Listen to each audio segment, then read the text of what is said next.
Right, I've just cut out this iPhone 6 Plus. What do you mean cut out? What, from that piece of paper? Yeah, you can get templates online, cut it out. What, to see how big it is? Yeah, hell yeah. Are you going to walk around with it plastered to the side of your face? I'm holding Jabbing it to my ear now. At the bus stop? Why are you doing this?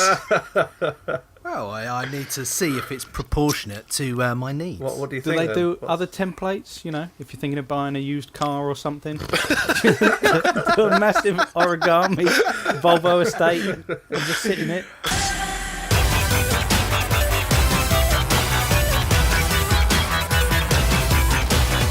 Hello and welcome to the September edition of the Games Podcast. I am, of course, Steve Hill.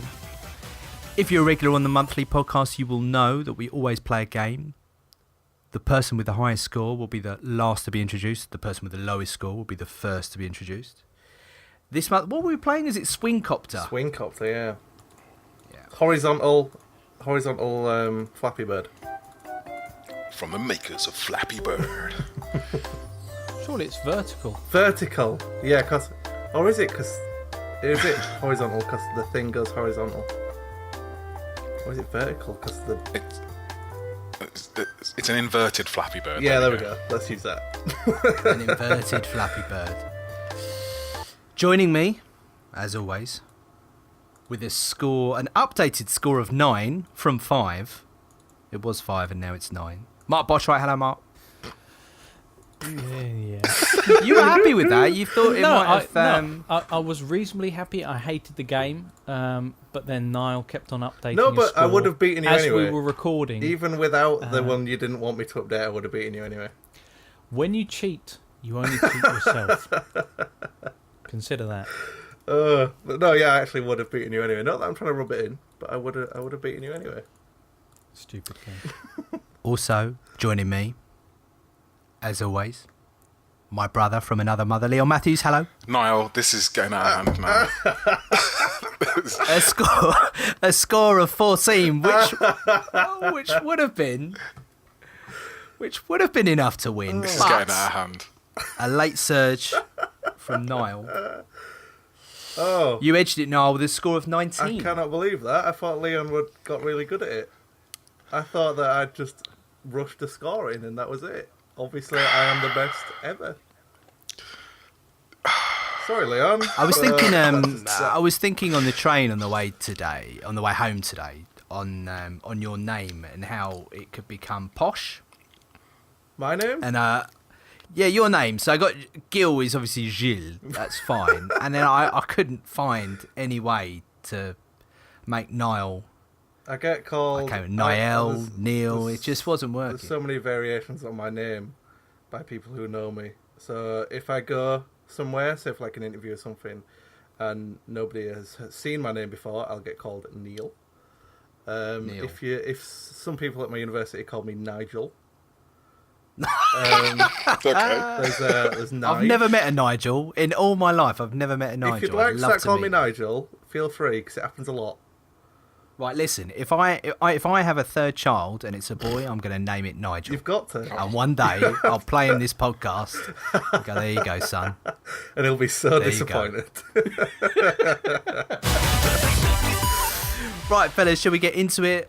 Huge, big, massive game has been released. It's been the first game to tempt me to the next generation. I went out yesterday and bought a PS4. Oh. Did you first get a little cardboard cutout of the PS4? Just to make sure it fits in your entertainment centre. Listen, I don't know whether it would have made the cut already, but I did make a little cutout iPhone 6 Plus earlier. I'm very excited about the announcement that was kind of stutteringly made yesterday in Mandarin. So that's what the guys are teasing me about. That I think we may be onto something there, sort of cut out consoles and televisions. I'm not sure how you'd print a sort of 65-inch TV and measure that and print it out. We'll figure it One out. I guess 62. 65 inches would probably be the way you just measure it out. Anyway. Dear Dragon's so Den. I am a PS4 owner. Mark, I messaged you last night to say let's get a game on, and then I kind of never got round to it. I had a little go on Destiny. Didn't really get much further than the tutorial, but what I played I liked. It was my first next gen experience. The graphics looked good, the sound was great. Beyond that, I guess I need to spend a bit more time with it. But yeah, my first impressions are great. I tell you what really blew me away though was remote play on the Vita. How amazingly well does that work? Okay, that's actually pretty cool. That is one feature I'm missing. I was laying in bed running around in Destiny. I think my only concern about it is I'm pretty pony with the pad at the best of times. So with the Vita and that added lag that you occasionally get, don't really fancy my chances. No, they've So, designed it clearly just for kind of people who want to play a little bit more single player, you know, go about in patrol. You're just going to do a little bit of grinding, play with the weaponry a bit. You know, you can't use it in control, you know, competitive multiplayer, that kind of thing. No, I don't think Crucible. it'd be fair to go in with a group of people and expect to. No, but it does seem like kind of black magic that it is working on that, and they've very cool. designed it very much so that they can use the touch screen as well to try and take away, because sometimes games try and transfer, you know, the L2 and R2 to the back panel, and you can occasionally hit the buttons, and it always comes across slightly cumbersome because you have to kind of claw your hands so you don't accidentally drag your fingers across them. But kind of mapping things to the touch screen really works. I have this sort of vision in my head of you playing the Vita like you've just had a stroke or something, trying to coordinate all of this button and fingers and arm motions. All right, but enough about me and what I don't know about a game. Leon, you have been a massive proponent of the game. I know you picked it up yesterday and spent some time on it. Tell us your thoughts. Yeah, I don't know. I don't know whether I was massively looking forward to Destiny, but I guess I'm a Bungie fan. Oh, come on. I have been looking forward to it, but come on. I'm more of a Halo fan, so you know I kind of love everything Bungie has done. So I kind of had to check this out.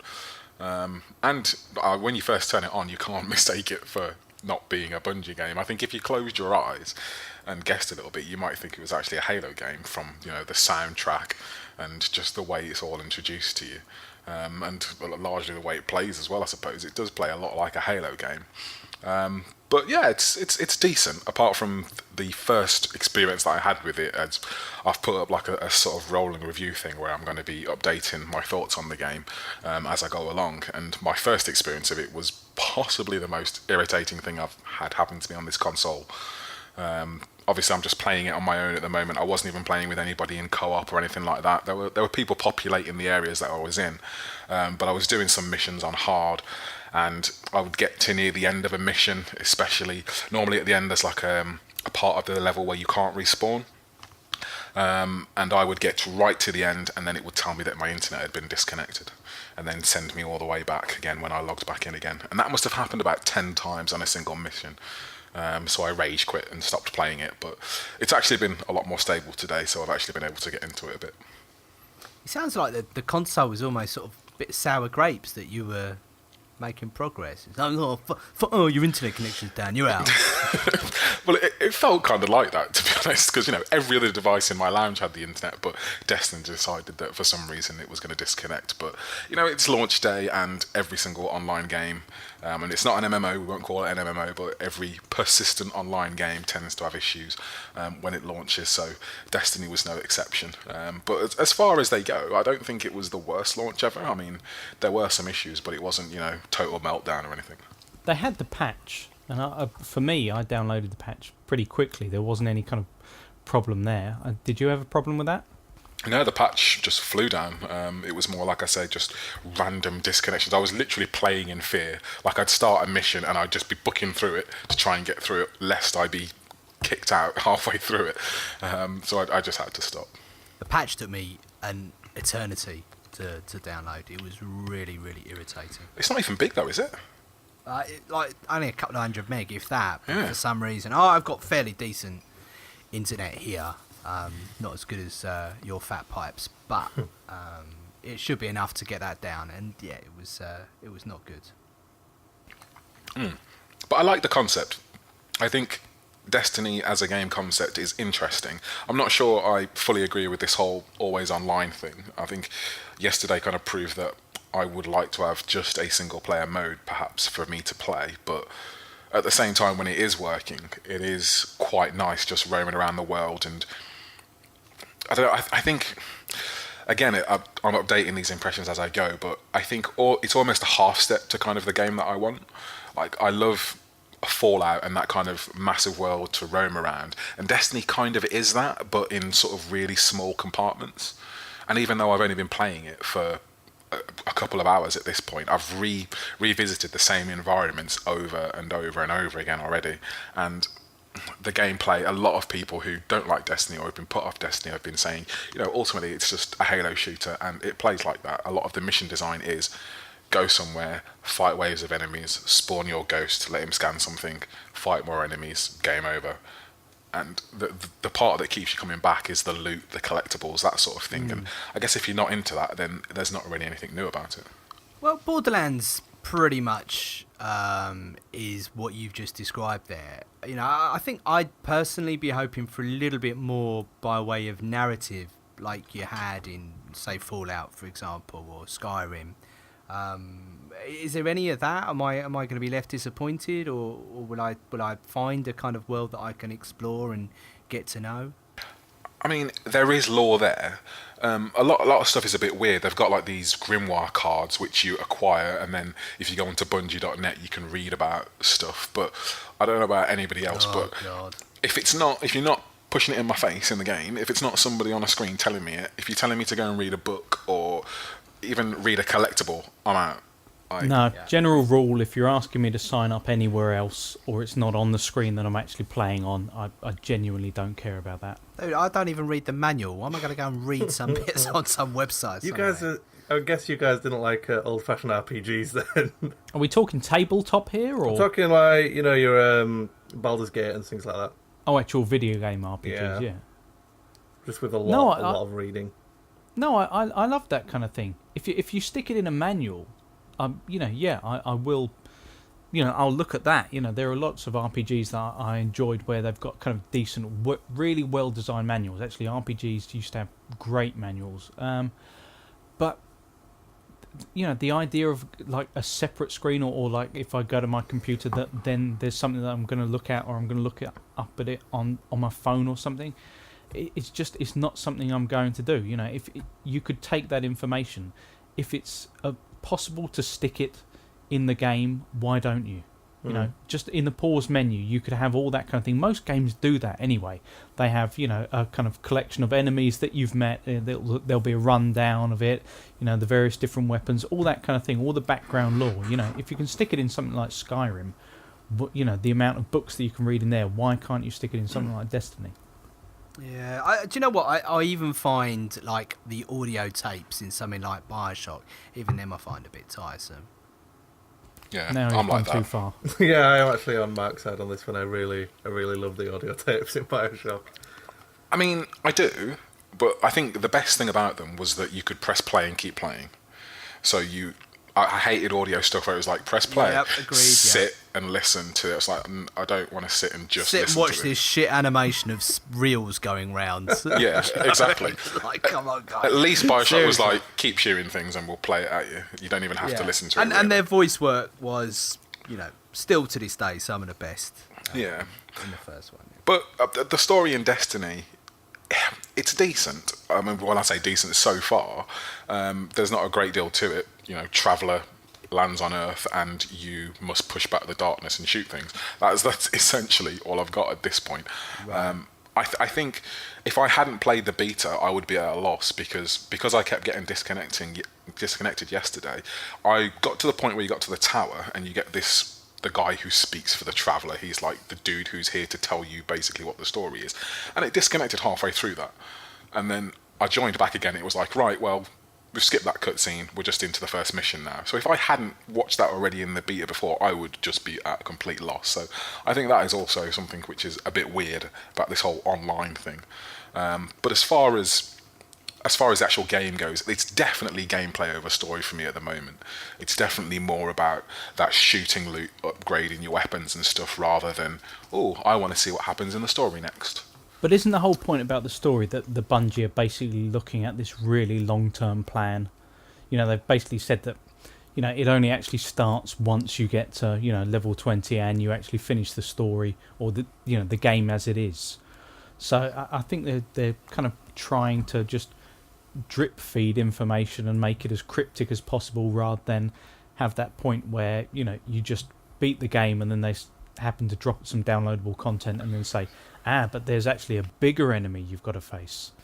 This is it. I think they're covering their tracks, because not only do they have this, they've already said they've got a 10-year plan for this game. So A, there can't be anything at the end of this particular portion we've just been given which is world-shatteringly spectacular. And B, the way it's set up, it's not, because it's not a single player, you aren't the hero, you are a hero. And there are many other heroes. So there's no way that you can save the world at the end of this, because what was everybody else doing? Can anyone think of a scenario where they would like to be playing a game for the next 10 years? Yes, Star Wars Knights of the Old Republic. If they carried on releasing downloadable content for that game and had been doing so, I'd still be playing that, and I wouldn't be talking to you. Interesting, fair comment, valid comment. I think Destiny's got potential. I mean, it ticks all of my boxes personally. It's space, it's shooting, but do you know what? I think if they keep updating it as they say they're going to, I mean, at some point they've said that they want to put space combat in it, and they want to have you flying around in your ship and shooting at the stuff. So, and honestly, the loot grind is decent for me. I like the shooting. It's a solid shooter. It does what it says on the tin, and I'm enjoying getting new weapons and changing them out, and that whole Borderlands loot grind thing. I am enjoying that. Can it last for 10 years?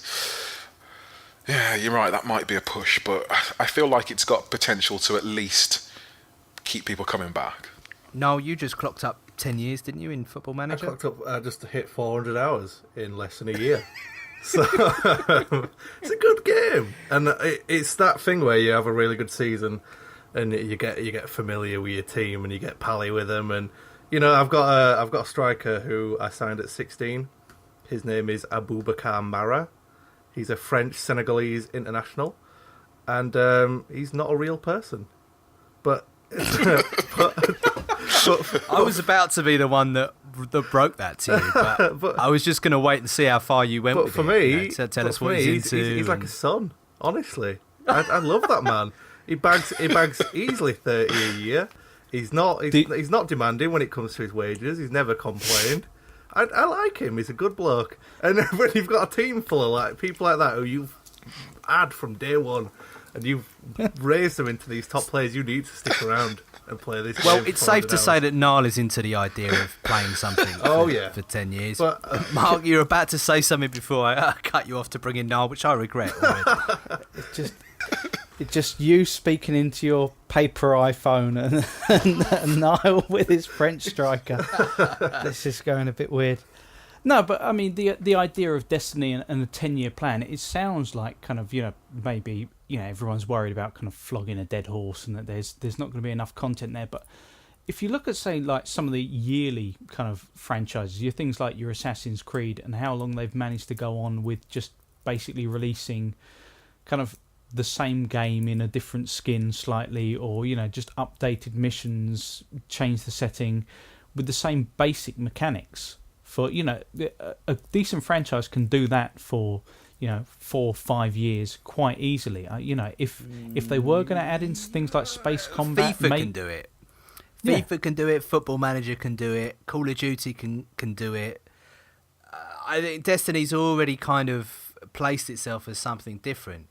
Destiny, what they're talking about, or at least my idea of it, is they're going to have this long, interconnecting, winding, twisting, deep narrative. Now, let's just have a reality check. Some of the greatest stories ever told, The Wire, The Sopranos, any other Mad Men, none of them lasted 10 years. Okay, the conditions are slightly different because you've got production staff and actors and, wages and all of this stuff. But that's the kind of story that you're going to have to draw people into to keep them interested all that time.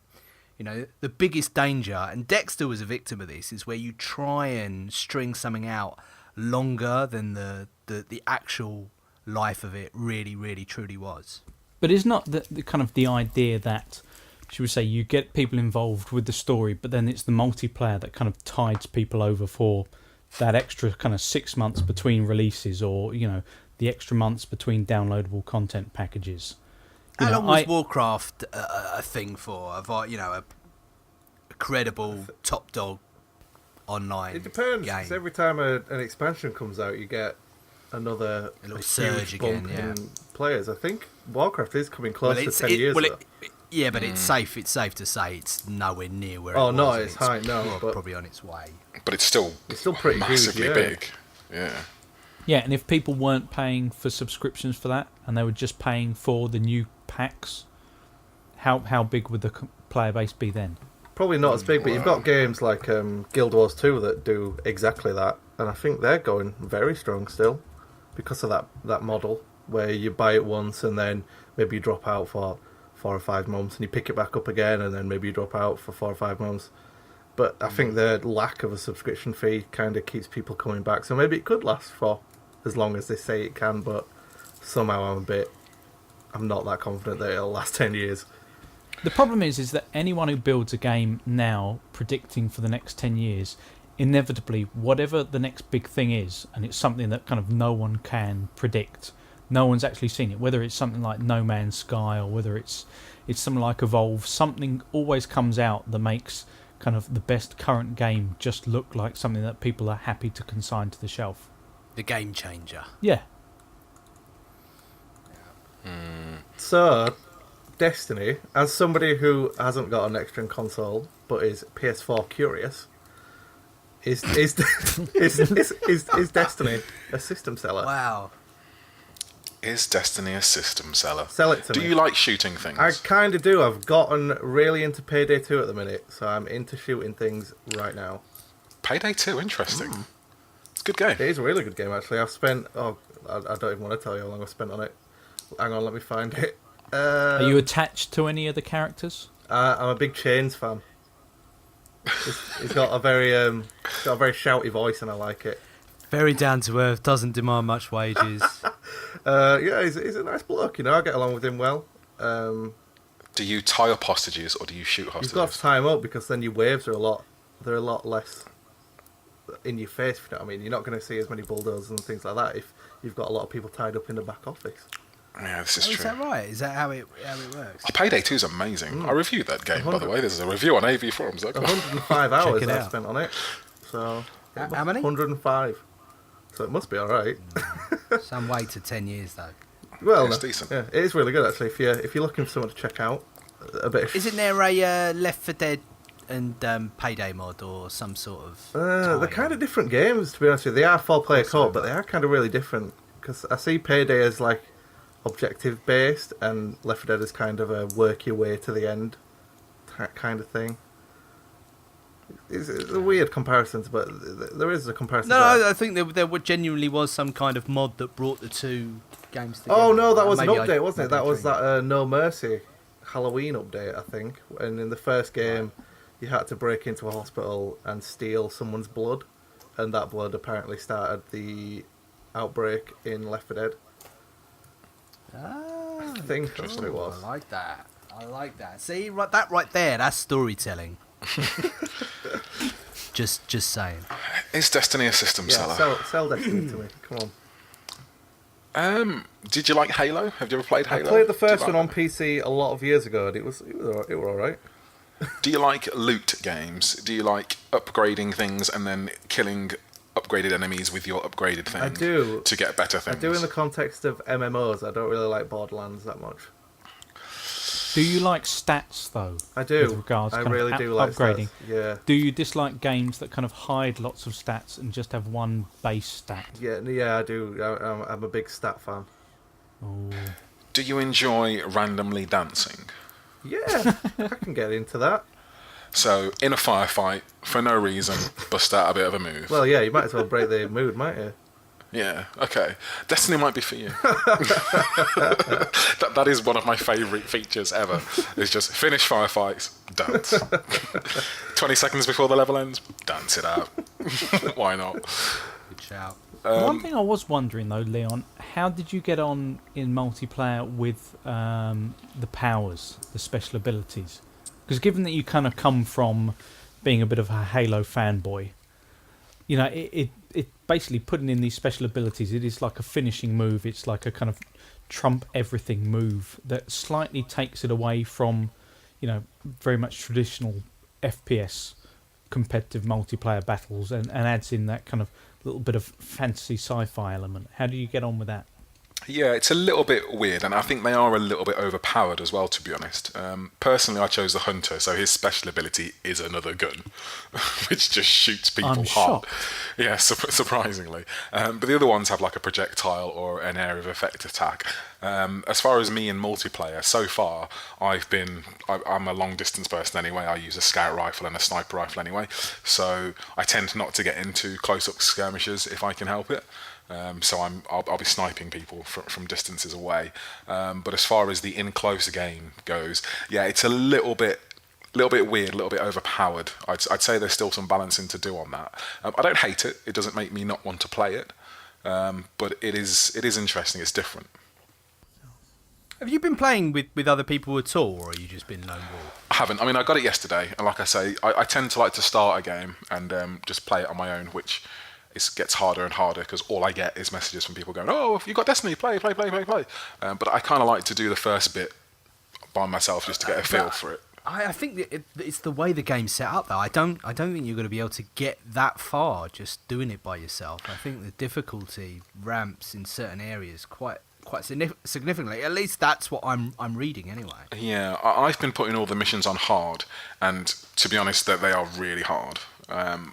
I've read a lot of stuff about people just flying through the game saying it's really easy, and nobody can be putting it on hard, to be honest, because some of them have just been really, really difficult. And I think, yeah, you're right, a lot of it is meant to be done in a fire team or done in a strike team, or just randomly meeting up with somebody in the world who happens to be doing the same mission as you, and then you start killing the same enemies. But yes, I will be playing it with other people. As I go through, like I say, I'm doing this rolling review thing, so I want to get the full experience and how it's meant to be played. So I'll definitely be playing with other guys off AVF. We've got a clan called You Are My Density, a very, very cool name. So yeah, I'll be playing with those guys and seeing how we're getting on. Nice. Tell me about this this cheeky little workaround that Microsoft did to get around the exclusivity on the promotional side that PlayStation had. Yeah, there was an advert for a Destiny fragrance, which when you clicked through actually turned out to be an advert from Microsoft saying we weren't allowed to market this game before release. So this is just about Destiny, and please buy it on the Xbox One. Which was vaguely amusing. But, you know, Sony came out and said they're treating it like a first-party game for them. They're hoping it's going to sell systems for them, which I'm not sure. I mean, you bought a PS4 for it, so obviously... Yeah, I bought my PlayStation. I went into game and I stood there, had a good look at the Xbox One, good look at the PlayStation 4. And I've made no secret of the fact that I thought the PS4 was the stronger console, for me at least, to start out with. I think it's highly likely I will pick up a One by the end of the year, but yeah, it just felt like the right time. And release day, you've got that buzz. And funnily enough, I went to my local shopping mall, and my wife took my kids for dinner while I was off getting the console, and I came and met them in there. And the waiter from Wagamama's actually came over, and we chatting away. He was, "Oh, what have you bought?" And he seemed genuinely excited as well. And he said, "Oh, is that out today?" I said, "Yeah, it was out today." Yada yada yada. So and the girl in the store said they've been selling loads of copies of the game. So it's nice to hear that people are excited for games and that the consoles are doing well. And I was a little shocked when I went in to get it in the afternoon. I'd assumed that everyone who was really into it would have picked it up in the morning, but there was still a kind of big queue in the shop. Yeah. Well, I mean, I guess it's still a working day, and it's not a Call of Duty. It's not quite FIFA, I can't see people taking the day off to play it. I don't think people would even take the day off to play COD anymore, actually. But yeah, no, good signs all round, and it definitely seems like a game that has got all of its twists and turns and surprises to come. So I want to hear your opinion of the PS4, your experience of being a brand new PS4 owner. Well, I mean, very slick interface, very usable. I installed the sort of companion app on both my iPhone and my iPad, and that's brilliant. It's really great being able to sort of make purchases and push stuff to the device. You weren't tempted to go digital with Destiny? No. I'm not falling into the same trap I did with a PC. That Steam library is, so that's my kids' college fund staring me back in the face. So, and Nigel, you're out there somewhere in the apple of my eye. I think I don't know if the next gen consoles are going to be something I'd stick with. There's enough games which I'm excited about, but I just figured, disc versions mean I can probably shift it on the forum if I find I'm not playing the games or the hardware or whatever. So I'll stick with that for now. So is it just Destiny that got you to buy the console?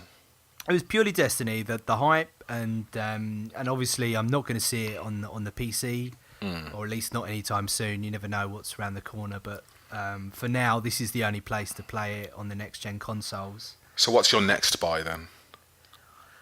Oh, I don't know. I have, I'm out of touch, but I know we're well into silly season now, and we should start seeing more of the exclusives come out. You know what? I nearly bought a Wii U the other day. Oh God!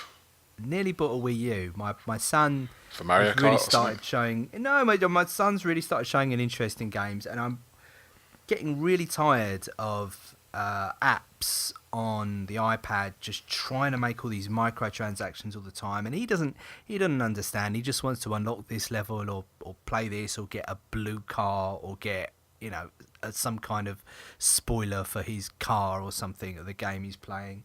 And I just thought, you know what? I would be so much happier if he was just playing something which is there. We know what we're getting with it. I know the quality's right. I know if the age is right for him or not. And we kind of came back to a Wii U, and I thought, it's a big purchase. We'll wait. If we're going to get one, we'll get it at Christmas and go from there. And secretly, I quite fancied the new Mario as well. Have you managed to get rid of any of your last gen consoles yet? Because that's the one thing that I plan to do, which is to try and kill off all the back catalogue and just get rid of them at some point. I'm not like you. I'm really good. I don't hoard things. Once I'm over it, it's gone. It's done. Although I am looking at a shelf of 360 games at the moment, which I don't know how they slip through the net. I've got Project Gotham Racing, Tiger Woods, PGA Tour, The Godfather. Oh, goodness. God. Oof. Call of Duty 4, Kane and Lynch 2. Kane and Lynch. You don't hoard things. Modern Warfare 2. Hang on a sec. Oh, that's it. That's it. So, yeah, I don't know. I tell you what, the first person to tweet me, I love my 360, can have all of those games. Wow. Lucky, very lucky. I think there's more actually in this case, but I don't hoard the hardware. Once I'm over it, I'm over it, and the price only goes down on it anyway, so you're losing money. Yeah, my 360 it's my archive console now. I bought everything digitally before it ended, so I can't get rid of it lest I not want to play those games ever again. So at some point I will just put it in a box and put it away somewhere to maybe never ever be taken out again. Yeah. But there's too much money tied up in it for me to get rid of it at this point. Yeah, no, I'm interested in a one. I quite fancy getting a one. I think I just need the right game to come along, the right excuse. And to be honest, maybe it is the Halo collection. I can flog you a Kinect 2.0 for a cheap price. Sold. You don't like your Kinect 2.0? You only like it because you say Xbox on. I do. Admit I it, love that's saying the only thing. I love saying that, and I love saying things like Xbox Watch TV. And look, it just changed to TV. And I wasn't even talking to it. Well, I was, kind of. But yeah, I do like talking to things and them doing what I say. I genuinely couldn't give two hoots about those features. I bet you would if you had it. No. Honestly, I really, really wouldn't. I mean, home cinema for me is, it's a hobby, it's a passion, it's a real love, and I just don't see how that integrates well with it. All right, let me paint you a picture. All right, it's Friday. It's been a long, hard week. You come home, you say Xbox on. You say Xbox, go to Amazon Instant Video. Xbox, watch. I don't know, whatever TV show you would like to watch. You finish watching the first episode, or you say, Xbox, next episode, or go back, episode 2. You don't even have to move, you don't have to touch the controller. It's the future, I'm telling you. Do you know what? It is the future. Everything you described there is the future. Wow, why am I... Why Does it why do I actually think- do that now? It's done that from day one. It's literally done that from day one. With I can Netflix as well? I don't have Netflix. I have Amazon Instant Video, and from Amazon Instant Video, I can turn it on, watch an episode, and go back and say next episode without touching the controller once. It is spectacular. And it doesn't do that with Netflix? I haven't tried it. I couldn't say yes or no. I just don't have Netflix, so I don't know. Try it now. I don't have you a don't have Netflix account. I just don't have Netflix, so I won't be able to tell you. I would assume it does, but I don't know. You're like the only person I know that doesn't have Netflix. Well, Mark, you got Netflix? Yep. Niall? I do indeed. There you go. I'm a renegade. What can I say? Amazon Instant Video Maverick. all the way. Flying the flag for Amazon. Yeah. But what are you saying? Master Chief Collection is going to be the only thing that gets you into an Xbox Well, One. I think that's certainly the only thing on my radar right now. Sunset Overdrive, maybe. Do you think it's strange Some way that off. the only thing that is getting you is a old collection of games that have come out? And is that a good thing? See how I'm segueing. Oh, right that's now. nice. Slick. Do you know, that is my pet hate, actually, on other podcasts. You know, I hate when people point out their segues. I think it's a really irritating thing to do, and I've just done it. But anyway, old versions of games, remakes, that's where I was going with that. Well, in answer to your question, I think it's probably an age thing. I'm just at an age where I like looking back and not necessarily forward. But where's the line? Master Chief Collection. I think we can all agree that Master Chief Collection is probably one of the better remakes, remasters that is about to come out. But do we really want some of the ones that they've recently announced, like Saints Row 4 or Dead or Alive 5? Do we care? Should it be happening, or do we just want new games? No, I mean it's got to be for marquee, what I would call marquee games. Like, for example, everyone's excited now because 4K discs are going to be a thing. And the first thing I thought was that I am not going to junk my entire collection, but for the odd special thing, like a Star Wars remastered in 4K, I'll go back for that. But Saints Row, it was never a classic. It was never a masterpiece. It was fun, yeah, but something like that, I think, yeah, it's all about trying to squeeze an extra few bucks out. Different things for different folks, though, isn't it? Some people might think Saints Row is amazing. I mean, I would take a Mass Effect, and I'd probably take Call of Duty 4 again if you wanted to remake that for the new consoles. But is that a waste of time? No, I've said before that I think a COD, a Modern Warfare remastered, or director's cut or something along those lines, or just kind of back to basics COD would be amazing. I think they're at a point where they could probably get the balancing just right and yada yada yada. Mass Effect, I'm not so There's quite a lot of been there, seen it, done it. There's quite a lot of texture mods for Mass Effect though, so you don't technically have to have a remake. You can just mod it to the point where it looks pretty. I think they've used the textures from Mass Effect 2 and put them into Mass Effect 1. It looks quite pretty, actually. I tried doing it myself and I couldn't get it to work, so there's that problem. But other than that...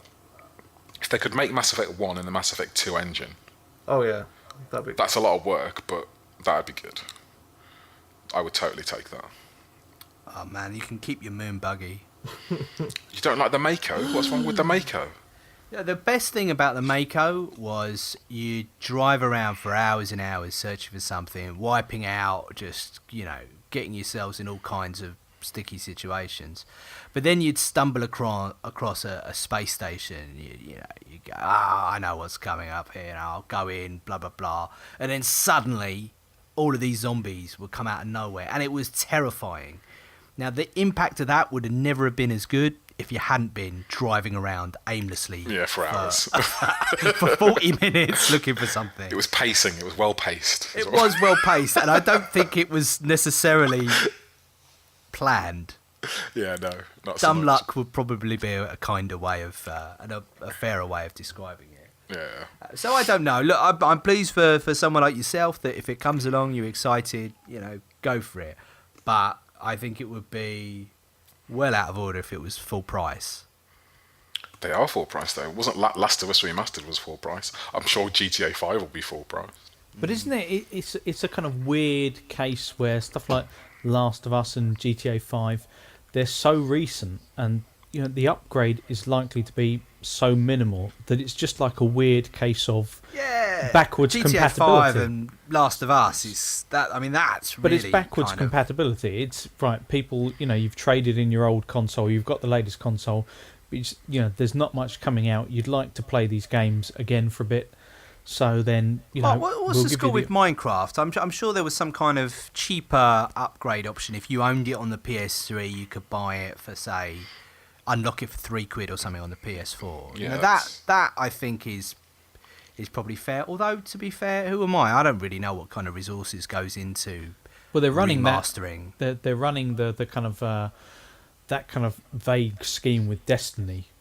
Cross generation with you buy it digitally on, say, 360, then you can later get it on the One for free. Yeah, that's what I did.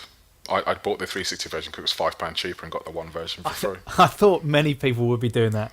It's a no-brainer, really.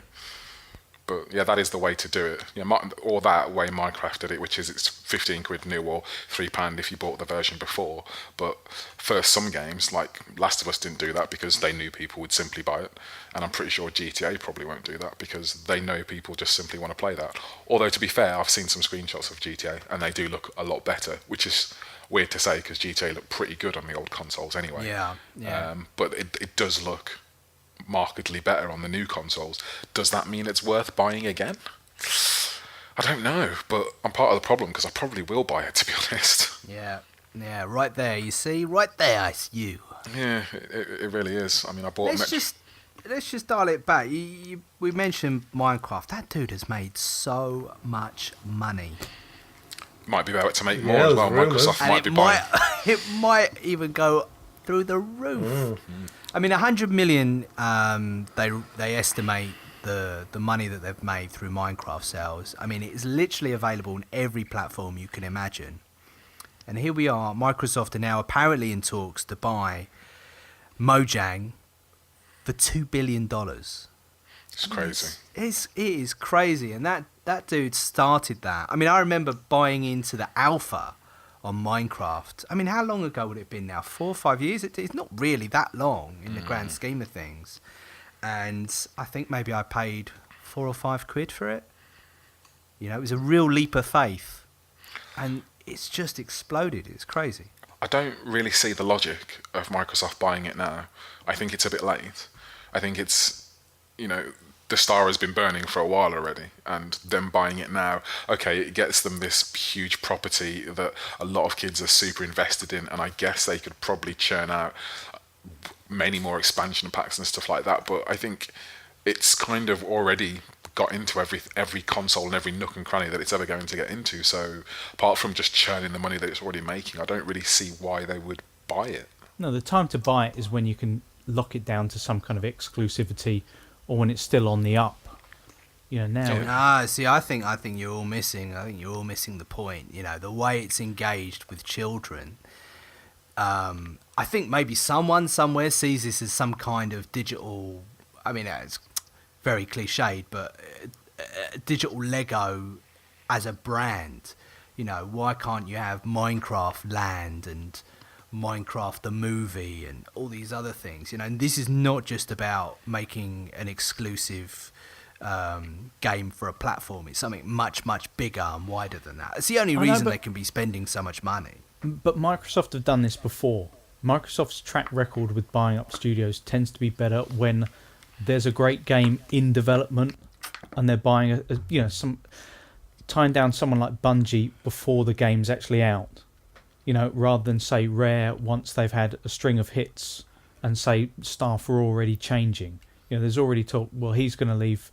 Notch is going to leave after the buyout, possibly. So, you know, how many more staff members might go as well? So, what exactly are you buying? You're buying. Well, the actually, property. you hit on a very good point, and it's almost as if that money is actually for the man. You know, because he's such a I mean, am I overstating it? Am I exaggerating by describing him as a bit of an enigma? He's kind of somebody that a lot of PC users kind of hold with a lot of respect because he tells until now he's told the big businesses where to stick it. Basically, he's sort of championed the little guy, the indie developer and things like that. But there's something about him. It's just that how outspoken he is and the things he says. You know, he's such an impressive individual, and you know, if he can pull it off again, and I suppose that's the trick, isn't it? But if he can engage his audience in the same way again with his next project, you know, surely that would be the big prize for Microsoft, to get the talent as well. But you can't really buy people like that, can you, I suppose? They've had a few games out after Minecraft. I played one, Scrolls. It was kind of like Hearthstone before Hearthstone, and it was all right, but it's not really. Minecraft is still obviously their main money sink, and obviously the thing that's bringing all the money in. But as a development team, I'm not really that confident about their talents, because Scrolls was all right, wasn't great. I think they had another one, Cobalt or something like that. It was called. Yeah. And as far as I know, that wasn't. I don't know if it's out yet, or I don't know if it was out, but I haven't really heard anything about it. So it is Minecraft, and Minecraft everywhere, isn't it, when it comes to Mojang? So maybe Minecraft are buying them and then saying, we're going to give you a lot of money, make something huge, make another Minecraft, or maybe they're going to give them a lot of money and say, make Minecraft a lot better. But it's that difficult second album syndrome. Big time. It's funny, it came up in conversation today. We were talking about Dave Chappelle. I don't know if you're familiar with the American stand-up comic. Yeah, I am. Yeah. Very, very funny guy. Outrageous, you know, controversial, you know, all of those things. But he was doing kind of promotional bits for the new series of his comedy sketch show. And just the pressure got so much that he just ran away. He ran away to South Africa, was it, Leon? Yeah, something like that. Dude just ran just away. Crumbled under the pressure. It's all too much. I mean, some people just don't respond well to the pressure and the expectation. And but there's something about this guy Notch that just, I don't know. He seems to take it all in his stride. He seems to be an impressive guy. I'd be intrigued to see what comes out of this, and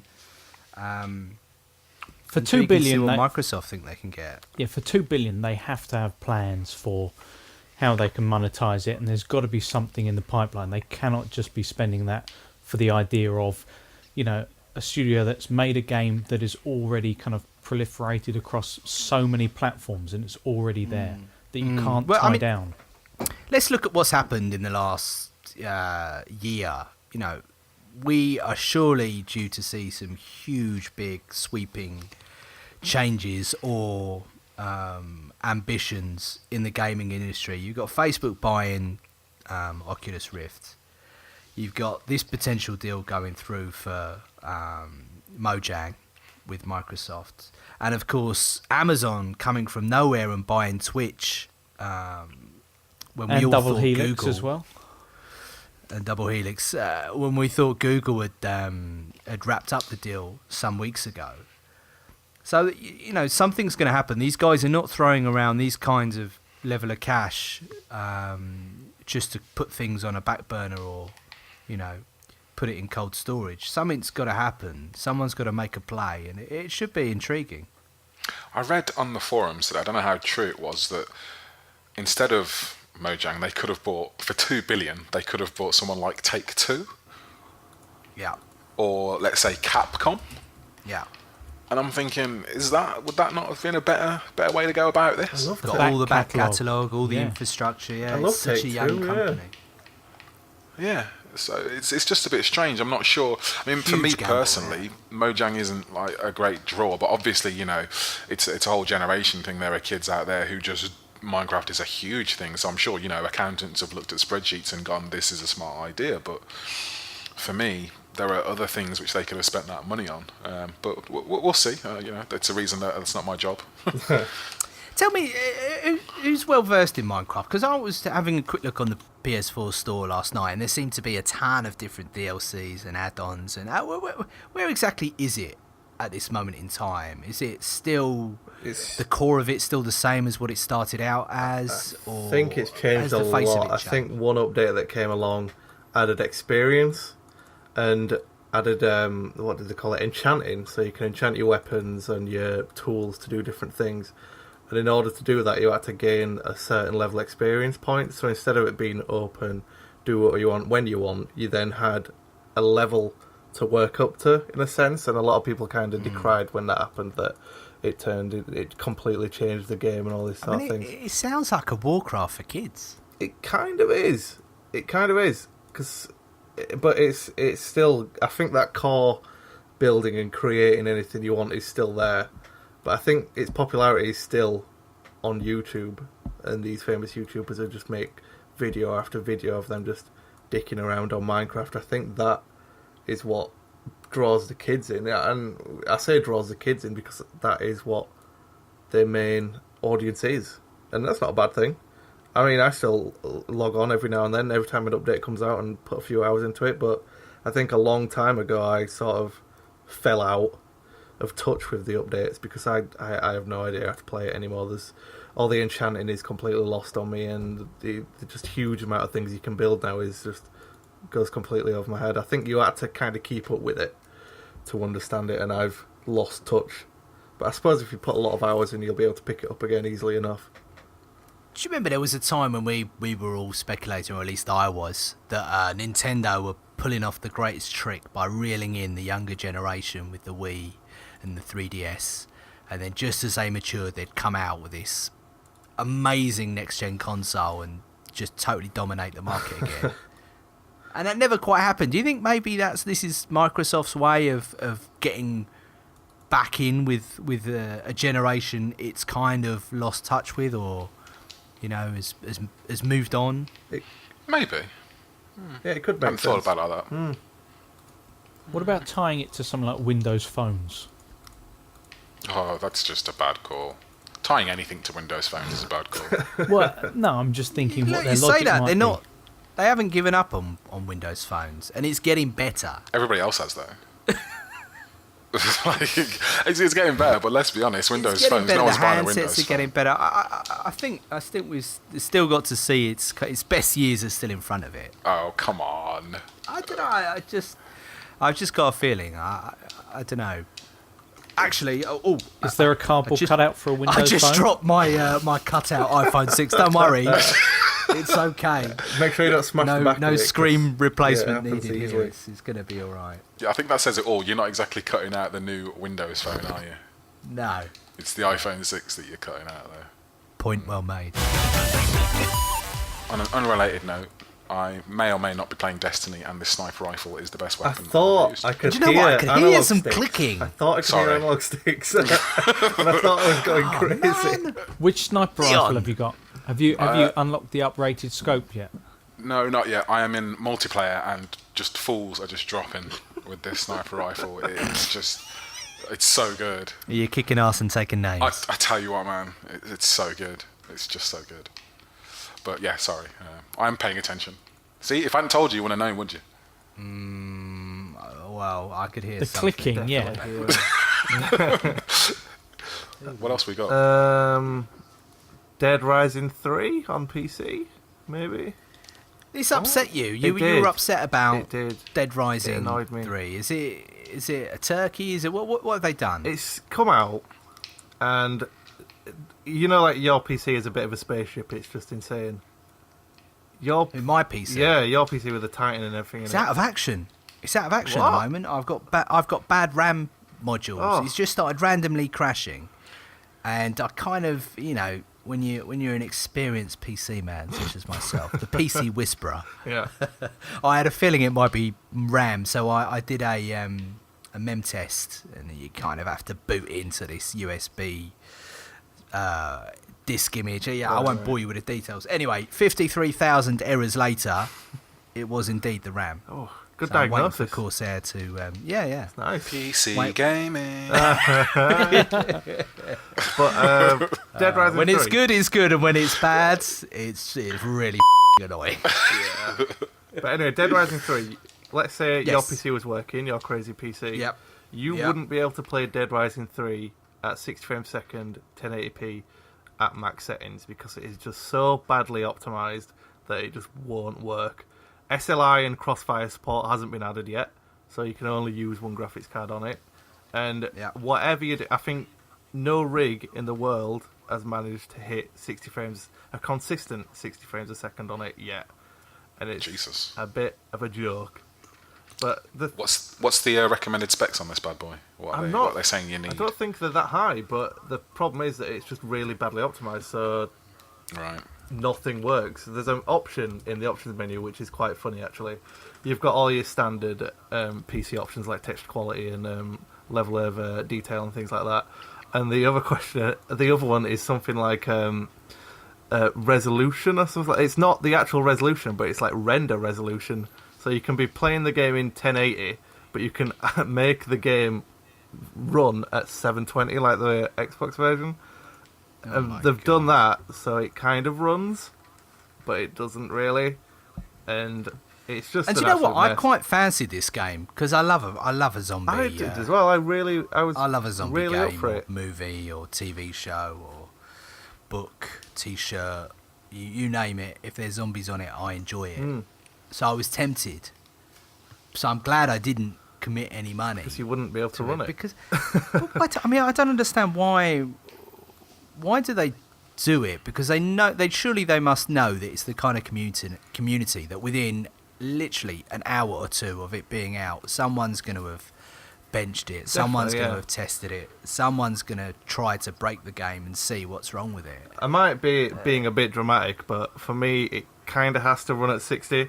It's going to sound very PC Master Racy right now, but if I play games at 30 frames a second, my eyes kind of hurt. Oh my god. So I feel your pain, brother. I feel your pain. I need 60 frames a second, and if I know it sounds ridiculous, but my eyes do actually hurt. It looks really horrible. 30 frames a second is disgusting. Let's not lie. So I need anyone. that 60, and if like a Titan or a 290X can't even get that, then with my humble 7970, I don't think I'm going to get anywhere near it. So, but all joking aside, I think when something is as poorly optimized as that, I think why can't we get refunds? that's what I mean. You should yeah. be able to just go in and say, "I want my money back." That's a bit of an Because issue with Steam, though. Sorry to interrupt you, but if that No, of game course, came out exactly. on Origin, It's the major flaw. If that game came out on Origin, you could play it for a few hours, think, "Well, this is rubbish. This isn't what I wanted," and then get a refund like that. And that's Origin. Yeah. That's EA we're talking about. And then you use Steam, and you can't even get a refund with probably the biggest digital marketplace on PC. It's just ridiculous, Yeah. and that's a problem with Steam. It needs sorting out very quickly. Yeah, because consumers. The only way you can tell a manufacturer or whoever, give them your feedback, marching with your feet. You just return it, throw it back at them. But that's the major problem with the digital future. Hopefully, but Training standards need to step in or something. Ooh. Someone needs to do something. on the subject of badly optimized games, did you see Rise's maximum specs? Well, it wasn't even maximum; it was ideal specifications for PC. So this is Rise from Xbox One fame. That's right, This yeah. is now coming to the PC. Right. No, I didn't. So, but please fill me in. They said Do you need a spaceship? basically the recommended parts are a DirectX 11 graphics card with 4 gigabytes of VRAM. So I'm not sure how many people have graphics cards with 4 gigabytes of VRAM, but they are quite rare. Fairly non-standard. I mean, you're probably looking at 2 now coming as an average with most modern-day graphics cards, sort of mid-range graphics cards. So, let's say you're looking at easy sort of 300 plus there. Yeah, but that's the thing. Like, their recommended is 4 gigabytes of VRAM, and it's just who has that? What is this game going to look like when it comes out? It can't look that great. I mean, I know it's Crytek, but it can't be that good, surely, to justify demanding that of somebody for the recommended specs. But they did come out and say, they did kind of sweep up after themselves and say, oh, well, that's for 4K, and for 1080 you'll need 2 gigabyte of VRAM. But again, do we trust... This is the thing, like, this is what I've been so paranoid about recently. Do we trust developers to be telling the truth? Because Dead Rising, at least Capcom came out and said, yeah, this is going to be locked to 30 frames a second, and any issues, you can unlock it, we'll let you unlock it. If you have any issues, it's not really our problem, even though it is. I think any game on PC shouldn't be locked to 30 frames a second unless it's necessary. Totally agree. But at least Capcom came out and said it, so at least they weren't... At least you didn't buy it and found out, like, I think it was Need for Speed. A Need for Speed game came out, didn't mention it was locked to 30 frames a second, and just was locked to 30 frames a second. But at least Capcom came out and said it. It's a driving game as well. And if you unlocked it, it completely broke everything. So at least Capcom came out and said it, but it's still not really acceptable. But that makes me worry about Rise, because it is another port from the Xbox One, and with how bad Dead Rising looks, I'm not that confident about Rise at all. Do you have any concerns? Because obviously, Oh, you're still there. I thought maybe you were off sniping. Or... I am sniping. I've got a 5 kill streak, but I am listening. Hey, guns, right? lots of guns. I am listening. Do you worry that obviously PC gaming, it's had a bit of a renaissance with the consoles having the massive cycle and everything, so PCs, the performance was way outstripping them, and it was just a good time to be a PC gamer. And from what you're saying, I mean, I know it's bad ports and stuff, so if they were optimized properly, the hardware could probably handle it quite easily, But do you worry that, the golden age, not ending, but that games are going to start arriving, which, is there going to be another Crisis? When Crisis first came out, it was, no PCs actually run this, because this is way ahead of its time. Are you worrying that might happen to you at any point soon, or do you think you're going to keep going with the PC arms race? Because that's why I dropped out several years ago, because I just couldn't be asked to keep upgrading, because I wanted a new game would come out and it was like, oh well, now I need to buy more memory and stuff, and I just got bored of that constant cycle. Do you feel like you're going to fall into that? I don't think, for me, kind of half of the enjoyment is putting together my own PC and watching it sort of work, come to life after I've built it. But I think, especially with my rig, there will be some games coming out soon that's going to melt it. I mean, Witcher 3, Star Citizen, things like that are going to absolutely ruin my PC, and it's not going to be able to run it at the standard that I'd want, and that maybe means that I have to upgrade it or maybe run it at lower settings and just get over it. But I think half of the enjoyment for me, as I said, is just like buying those parts and knowing that you've got a really good machine and that you're playing the games as they're supposed to be played and at the best possible specs going. And I think there's no shortage of games coming out that will test PCs. I mean, Lichdom Battle Mage, which came out, which is like a little dinky indie studio, I think, made that on the CryEngine, and that looks absolutely incredible. So I think things will continue to test my PC, but it won't put me off because, as I said, I do love just sticking new bits in. At the end of the day, if you're a developer, if you're a publisher, the goal is to get that game to the biggest, widest possible audience. Yeah. So, they're never going to make something completely gimped, because that's possibly the worst business practice anyone has ever thought of, ever. So, it's still going to be a fantastic experience. You can always dial a setting down until you find the sweet spot. And if you've built your PC with a kind of an eye on the future anyway, you can always add a second GPU. There's always options. Definitely, yeah. Yeah. I feel it's not hypocritical, but everybody in the PC is like, oh, it needs to be 60 frames per second, and it needs to be as many resolutions as it possibly can be, and then it's going to get to a point where people are like, yeah, but I'm just going to dial this down a little bit because my PC can't really handle it anymore. So at some point it's acceptable to dial it down, but at the minute, not so much. Someone like yourself who absolutely loves first-person shooters, I'm telling you, if you had a weekend just playing Call of Duty, completely locked at 60 FPS, and you were just flying around, taking people out, racking up beautiful scores, you would be completely sold forever.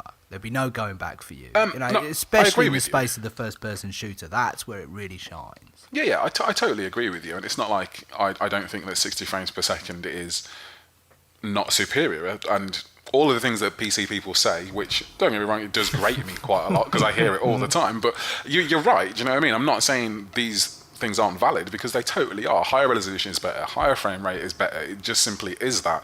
But where Niall is right now, he's enjoying putting together his PC, he's enjoying doing that, putting it together, all that sort of stuff. I've been there, I've done that, and it's just boring to me.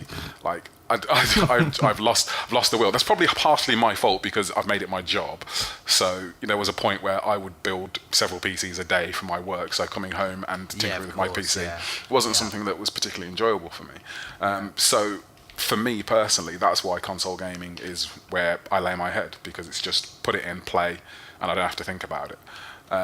But if I could have that performance on a console, so perhaps a PS4 which has higher specs and stuff, then yeah, sure, why not? I'm not totally against it, but I just think that PC players somehow think they are massively better than everybody. Oh yeah, a lot. I'm not gonna lie, a lot of people definitely do, but I think it's one of those things, especially with 60 frames per second, it's one of those things that you get used to, and then 30 frames per second just looks janky, and it just looks horrible. And it's not me saying it as in like my rig can do 60 frames per second and your PS4 can do 30. It's me saying that it actually, like, it sounds ridiculous, but it does hurt my eyes a little bit.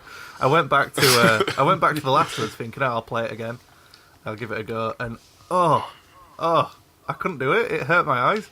I had to put it down.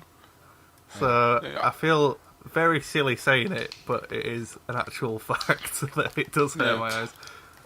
I can understand that. I think it's just that a lot of PC players seem to don't understand why console players are so, if you could build a PC, why wouldn't you? It's just the thing to do. And it's just there are a lot of other factors for a lot of other people. Oh, definitely, yeah.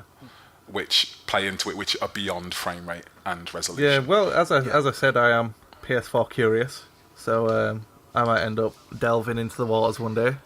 Experimenting, having a fun around. While you're young, why not? What will tip you? See, the thing was, Metal Gear Solid 5 was going to tip me, and then it got announced for Steam, and I was dancing around my bedroom when he had the box on and it had the little valve on it, and the Steam was coming out. I was doing cartwheels. I'm so excited for that to come out for PC, but that was going to be the PS4 system seller for me, and now I'm kind of scrabbling, thinking, will Destiny do it? Will maybe FIFA do it? Because then I can play it with a lot of my mates. I don't know what will do it now, because it was going to be Metal Gear Solid 5. Yeah, do we have anything to plug or read my Destiny thing? Your rolling review. My rolling review. When's this out? The 14th. So we're on the 10th today. So there should at least be another update, maybe two. Is it going to be in the same article? Yes, okay. I will be updating the same review with my ongoing impressions of Destiny until I can give it a score and then keep playing it forever. It's good. You had any comments yet? There have been comments. People seem to like it. The first comment was like, Destiny is my daddy or something like that. You're really into it. I believe it was, I love this game. Yeah, there you go. Okay. A succinct review. Yeah. So that's going to be Leon's rolling 10-year review. Do you know what? I may have just given myself a rod for my own back. He's committed to it. So, so if they keep releasing DLC for 10 years, I may have to review this for 10 years. So we'll see how that goes. Yeah. Noel, you got anything coming up? I think I'm going to be reviewing Wasteland, the newest one, so I'd look out for that. But it might take me a while to get through it because I do like to take my time with those sort of old RPGs. I mean, I'm still technically reviewing what's it called? What's that one called now? Oh, Divinity So look Original forward to Sin. that one. The really memorable one. Divinity Original Sin. I spent 18 hours on it, and technically I'm still reviewing it. But it's one of those things where those really old RPGs, you just spend a lot. I think you get burnt out quite quickly with reading, and that sort of thing. But I loved the old Fallout games and Fallout 3 and New Vegas even more. And Wasteland is kind of the spiritual kind of. I don't know if it's a spiritual. The inspired Fallout or Fallout inspired it, I can't remember. But either way, it's that sort of post-apocalyptic setting that I absolutely can get into. So, yeah, expect that from me. And a bit more rambling, maybe. We can only hope. Mark, anything in the pipeline we should look out for? Anything from the other guys that are not with us today that we should look out for? James has done spoken to the chaps at Techland about Dying Light, a kind of zombie free-running game. Can I just tip my hat to Manny and James for their coverage of Gamescom. Gamescom. Yeah, they hit it like a tag team. Yeah. Like that. I mean, that was really, really impressive. Comprehensive on just about every manufacturer and publisher. It's good job. Well worth it if you haven't read it. Beautiful. Beautiful stuff. Oh, headshot! This sniper rifle. It's the news, I'm telling you, man. It's good news. See, I picked Titan just because I went Titan. I'm so poor usually with competitive multiplayer that I just figured that the ability close up in games like Control, I've always got the chance to take out a couple with me. Yeah. I chose the guy with the guns, all the guns. No surprises there. Okay, thank you, listener, for joining us. We always appreciate you downloading and contributing to our little podcast.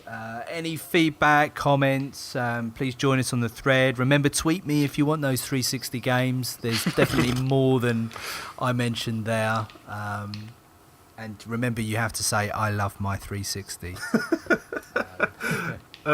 Your entry will be invalid if you don't. You've got to pay a tenner for Kane and Lynch 2, though, because that is a masterpiece. Yeah, well, I haven't said like postage and packaging. Obviously, you're going to cover that, and I don't know. This is how video games corruption starts. This next chapter of Gamergate.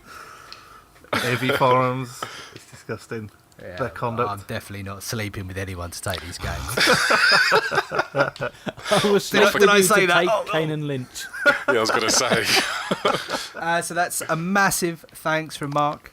Cheers, Steve. Huge thanks to Noel. Thank you very much.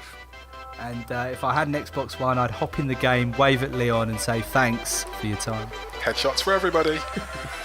And we will catch you all next month.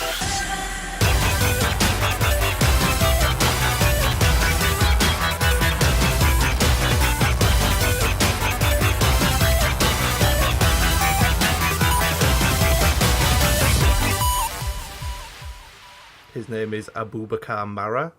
He's a French Senegalese international, and he's not a real person.